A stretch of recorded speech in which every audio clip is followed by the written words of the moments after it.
Dante the Deceptive was one of my favorite units in the original Monster Train, so I was overjoyed to find out that he's back in Monster Train 2 as Dante the Dependable, and may be stronger than ever. So, what happens when you try to build your deck around Dante? In this video, we're going to find out. Of course, the start of every run is picking a champion, and I went with Fel the Savior so that Fel could become my frontline tank and protect Dante while Dante does all the damage. But Dante comes from a random event called the Celestial Alcove that's only available after the second encounter. And because it's random, if you want to put Dante into your deck, you're either going to need to restart your runs until you find Dante, or, just play a bunch of Monster Train 2 runs, and since the game's really fun, this is a pretty darn good option. You should pick whichever way is more fun to you at the time. And so after I obtained Dante, I immediately went to upgrade him by adding Dualism, allowing him to gain even more bonuses from keywords added to the card, such as Avarice, because what goes better with multi-strike than every time you deal damage to an enemy, you gain some gold. Gold that you can use to purchase new cards, purge cards from your deck, purchase upgrades, or buy artifacts. It'd be really cool if that just was unlimited, right? Well, that's kind of what I'm doing here with Dualism and Avarice on Dante the Dependable, because you get so many blights in your deck that he starts stacking up a multi-strike really, really fast.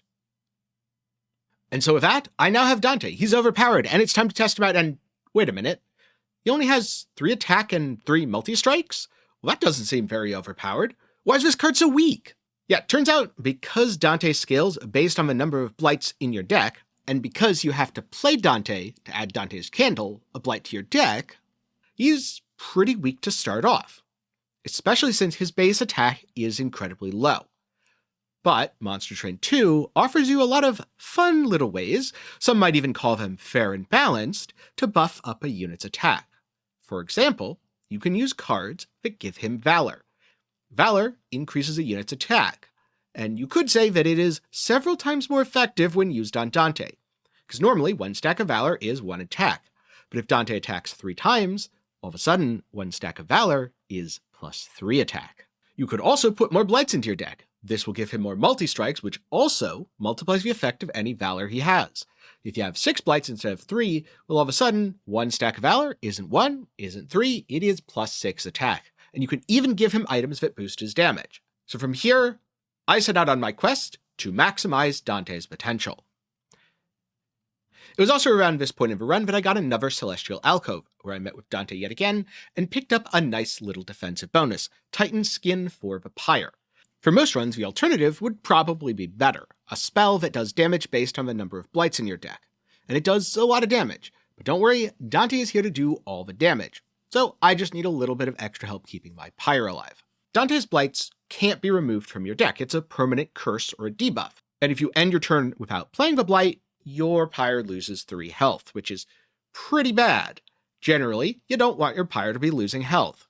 So giving it 2 Titan Skin means even if I don't have the energy to play all the curses, it won't be nearly as bad. I mean, losing 1 health at a time still isn't great, but it's going to take a lot longer for those 1 damage chips to ping away at my Pyre until I lose it all entirely. Alright, we have a plan. The plan is to maximize Dante. And so, what's better than 1 Dante? 2 Dantes. The Empyrean Well allows you to duplicate any card, Dante included. This also duplicates any bonuses that Dante possesses, such as, Avarice or Dualism.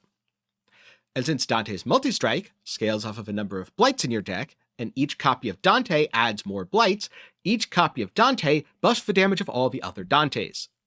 But okay, it's time to take things to the next level using a little bit of equipment and an arena. So I put the Soul Smelter on Dante, which provides a nice +20 attack to each of his attacks with multi-strike. And I turn the entire floor into a blood-soaked arena, so that whenever a unit, like say Dante, kills an enemy they gain 7 Valor, which yes, is 7 damage on every attack for his multi-strike sequence. And because this also turns him into a lean, mean killing machine, he will be constantly proccing blood-soaked arena, buffing his attack even more, and generating dragon hordes for tons of artifacts. I set everything up, buffed Dante as much as I could, and unleashed him on the Cherub boss, and oh boy is he burning through the boss's health. Yeah, that wasn't really very much of a challenge, so I guess we're gonna need to find some tougher bosses later in the run if we really want to test out Dante's full potential. In fact, here we have a little bit of a tankier enemy. Except now, Dante has quite a few more buffs, and he even has 15 total attacks, so he's doing 1,500 damage per turn. I guess Vabos's health pool is looking a little bit lacking in comparison, and that's even before damage amplification debuffs such as Pyrogel, which will make some of these bosses take vastly more damage. Alrighty, with all of that in place, I think my goal to set up Dante to do as much damage as possible is complete. I even picked up a Hall of Mirrors. When you play a unit within the Hall of Mirrors, that unit is duplicated. In other words, more Dantes. Now, going into this fight, I struggled just a little bit, and I even lost my Dantes in the first round because I wasn't paying attention to the fact that some of the enemies do AoE damage. Yeah, Dante doesn't have very much starting health, so enemies that do AoE damage are a massive weakness for him, especially when this boss starts by inflicting melee weakness on all your units. But by giving him some equipment that allows him to attack first, I was able to use Dante to cleave through these enemies, mostly before they became problematic. I mean, he still took a lot of damage, but he had just enough health to survive. Thanks, Fel, you're a great savior. After this, I used 2 Dantes down below, one of whom was a sacrificial Dante. That's fine. And then I put 2 Dantes in the floor above with my Hall of Mirrors. This way, I could maximize the number of Dantes I had, therefore maximizing the number of blights, therefore maximizing the number of times each Dante can attack.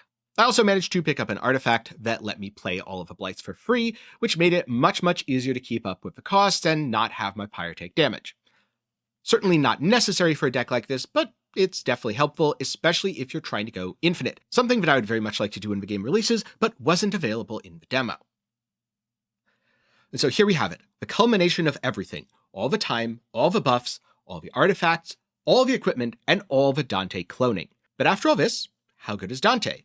Well, one of my weaker Dantes, the one on the second floor, attacked and did about 315 damage in a round. Certainly very respectable.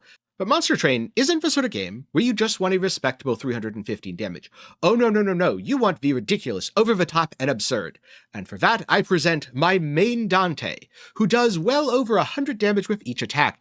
And oh boy does he have a lot of them, and remember, that's before the damage amplification of Pyrogel that I put on the boss.